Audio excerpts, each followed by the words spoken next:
Hi friends, welcome to healthy and quick bites.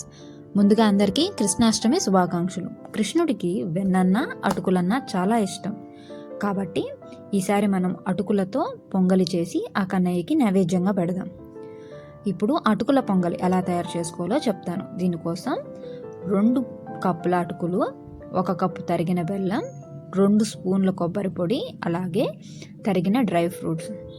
ముందుగా ఒక పెద్ద గిన్నె తీసుకొని అందులో అటుకులు వేసుకొని నీళ్లు పోసుకొని బాగా కడుక్కోవాలి. వాటిని శుభ్రం చేసుకొని పక్కన పెట్టుకోవాలి.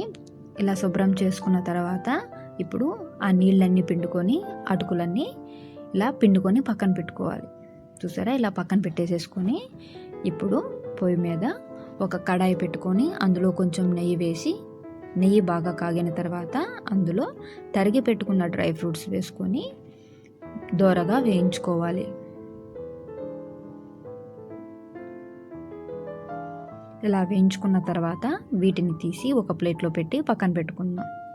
ఇప్పుడు ఇదే నేతిలో తరిగి పెట్టుకున్న బెల్లం వేసుకొని 2 నిమిషాలు ఉడకనిచ్చి అందులో 1/4 కప్పు నీళ్లు పోసి బాగా కలుపుకుంటూ తీగ పాకం వచ్చేదాకా ఉడకనివ్వాలి.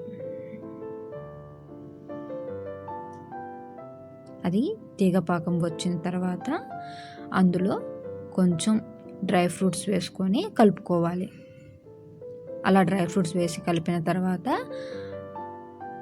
అటుకులు వేసుకొని బాగా కలుపుకోవాలి. ఆ బెల్లం పాకం అంతా అటుకులకి పట్టేదాకా బాగా కలుపుకోవాలి.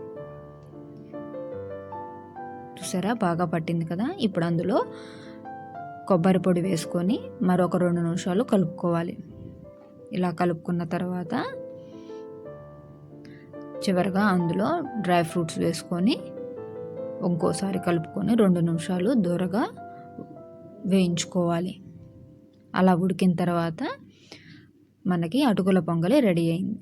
ఇప్పుడు దాన్ని ఒక సర్వింగ్ బౌల్లో తీసుకొని కన్నయ్యకు నైవేద్యంగా పెట్టొచ్చు. చూసారా, చాలా బాగుంటుంది ఫ్రెండ్స్. మీరు కూడా ఈ కృష్ణాష్టమికి అటుకుల పొంగలి చేసి కన్నయ్యకి నైవేద్యంగా పెట్టండి. ఈ వీడియో కనుక మీకు నచ్చినట్టయితే లైక్ చేయండి, అలాగే సబ్స్క్రైబ్ చేయడం మాత్రం మర్చిపోకండి. Thank you.